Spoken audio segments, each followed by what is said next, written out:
Right then, people, we're back inside the building. How are we doing this morning? Just gone at 4 minutes past 9 here. We are live on the Big Bad Trickstar Radio. Thank you for joining us this morning. We are joined by our first very special guest of the day for interview hour. Man like Voltage is in the building. How are you doing, sir? What's going on, bro? What's going on? Good morning. Good morning, sir. It's good to have you on the line. Obviously, for me, this is quite this is quite an exciting one for me because obviously, back in the day, back when grime was still young and I was still young myself, I remember picking up a project by yourself entitled "Currently in Charge," and that being one of my favourite projects at the time to ever kind of come out of grime. So it's an exciting one to get you on the show after all this time. Kind of for those that aren't aware, with this show, obviously we have a lot of different guests from a lot of different backgrounds. So I like to kind of get a bit of background from the artists themselves on what they do and who they are. So for those that aren't aware, who is Voltage? Well, Voltage is an MC from East London. I'd say he started his career about 15 years ago now. Yeah, it's around that. Yeah, so MC from East London. Grew up coming through the youth club system. Started going to pirate radio stations. Went from pirate radio stations to internet radio stations. Basically followed the system as it grew as a scene. Then obviously it got to the point where there was Logan on Kiss 100. There was the One Extras and stuff. So yeah, Voltage come through. I was dropping mixtape. I think I've dropped about 8 mixtapes in my whole career now. So it's crazy that you're saying Currently in Charge Volume 1 because that's proper near my beginnings. That's mad. So. Yeah, man, honestly, because I remember kind of at the time as well, because there was such a kind of craze about mixtapes in that earlier period of time as well. People were dropping projects like left, right and centre. There were even projects online that had been put together by fans of like radio rips and stuff like that. It was such an exciting time. Like, obviously, when you were kind of kicking off in grime, like what was it like for you as a vocalist, obviously going around these different radio stations? Like, what was like a day-to-day for you? Well, you know what? It was mad for me because not a lot of people know this, but I actually started off as a DJ. And like I was a DJ going to youth clubs, and basically what had happened is I bought vinyls, if people still know what they are. Yeah, of course, man, of course. Yeah, I used to buy vinyls from a shop called Rhythm Division, quite a bait shop in the scene as well. And I used to go to youth club and just like spin tunes until one day I saw like a couple of my friends from school, they picked up the mic, and I thought, you know what, let me write one bar one day. So I tried out this one bar, and I got a wheel up, and I thought, you know what, yeah, this is actually good. So I carried on from there, went on, people started telling me I was good, and then one day, I already was a big fan of rap and hip-hop, so I was into the whole like structure of doing mixtapes and stuff like that anyway. So from my own stuff, I had a bedroom studio. Not a lot of people know. I just had a bedroom studio, and that's where I recorded like my first few mixtapes. So there was Locking It Down, Currently in Charge Volume 1. And yeah, from there, I just met a lot of other MCs from my area and also from around London. We've done a lot of collaborations, as you would have known. Yeah, this is something I actually wanted to touch on as well, because something I kind of remember about that sort of time period was there were so many collaborations going on. It seemed to not even necessarily be sort of crew scenarios. It seemed to be that there were just groups of people that would always be collaborating. Like, how did that kind of work in regards to sort of studio time and stuff like that?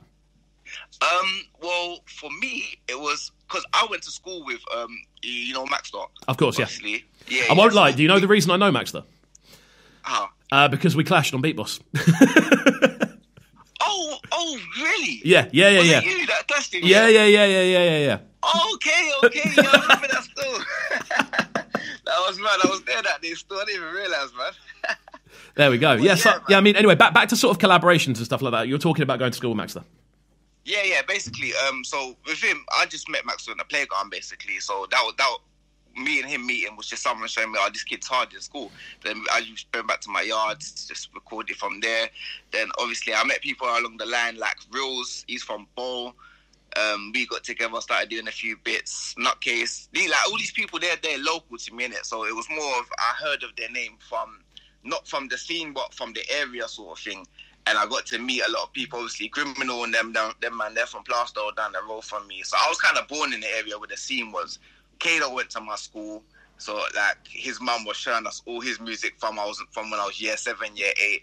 So it's mad. And then obviously over the year, let me get back into the collaborations. Obviously over the years, I got to meet more people, linked up with Dot Rotten at one point. It's crazy because these were MSN times, isn't it? Yeah, so of course, of course. Getting in contact with bare people through MSN as well. So, like, there was Ironic. There was loads of people, man. It was different sometimes. Definitely, man. It was definitely a different period. And obviously with that, we've kind of seen the scene progress. We've seen artists progress in a lot of different ways as well. Have you been kind of on it the entire time, or have you kind of taken breaks out here and there? I'd say I took a break due to life around 2012. Okay. I wouldn't say I was as active as I should have been. But yeah, that's probably one of the main reasons a lot of fans probably wouldn't know about Voltage the way they should do or they did back then. But yeah, that's what I'm planning to change at the moment still. Definitely, man. I mean, it's an exciting time, obviously, because of how everything's kind of changed music-wise now. People do kind of have that ability a lot more so to kind of connect with artists similar now, I feel, in a way that you could do back in the MSN days. I feel there was this period of time where everything became very difficult, and now kind of accessing people is not necessarily easier, but there's more ways to do it now.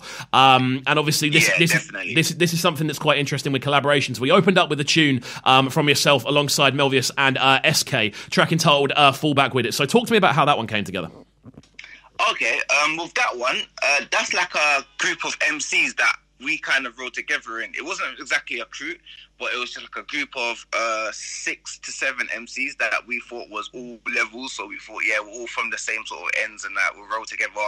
So SK is not from my ends, by the way. I've known SK for about 15 years. I met him like, we done a random all-star time ago. And SK is the reason why I know quite a few people from North London. So that's how that link brought about.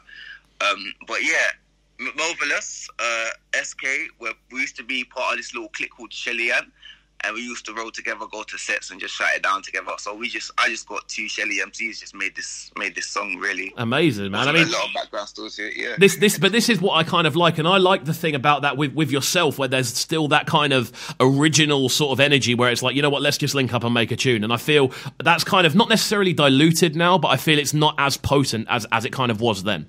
Yeah, I don't feel... yeah, definitely. I get what you're saying, because for me, it's always been, if I think you're hard, like, I'll jump in a tune with you. Like, it's never really been about, your fan base or what you're doing, but I just feel like if we can, like, work together and come up with a banger, then why not? Like, yeah, that's what it's always been. Definitely, man. No, I agree entirely. So we have got more music to play as well. We've got 3 bangers to run for you. We're going to get into the next one in just a second. Just gone 12 minutes past 9 here. We're going to get into this one. It goes by the name of Are You Down? And it features an artist called Paige Pascal. So talk to me again about how this one linked up, the sort of vibes we can expect when we get into it. Yeah, this one's a different vibe still. This one's more of a girl tune. I got Paige Pascal on this one. She's an up-and-coming singer, but this is more of a new sort of sound, new sort of Voltage. Well, not new, because some people would know me for the girl tunes that I did back in the day, but it's trying to get the new listeners to know what Voltage is about, basically. This is one side of me that I do. Definitely. But yeah, this is Are You Down? It's available on all platforms right now. So if you're feeling it, get downloading. Amazing, man. I'm looking forward to getting into this one. And just before we do, though, something on that kind of topic, there's a tune from yourself from back in the day, and it was called Woo Damn, and it was a remix of obviously a classic instrumental. That for me, and I want to say it live on air, that for me was one of the biggest tunes for me of that early grime period. It was one of those tunes. You know, you had that sort of list of like 10, 12 tunes that you would show people if they asked you what grime was. That was top of the list for me. So again, it's a wicked one having you on the show this morning. There we go. So let's crack on with this one then. Don't go anywhere, guys. We are live on the big bad Trickstar Radio. Just gone 13 minutes past 9 here. Actually, before we do, what is the best social media tag for people to get hold of you on Voltage? Well, it's kind of all the same. It's at Voltage Official on the Twitter, at Voltage Official on the Insta, and on the Snapchat is at Volts with a Z Official. That's the only one. There we go. Wicked stuff, man. But we're going to get into this one now then. Don't go anywhere, people. It's Trickstar Radio. My name is Kovu, and this is Breakfast.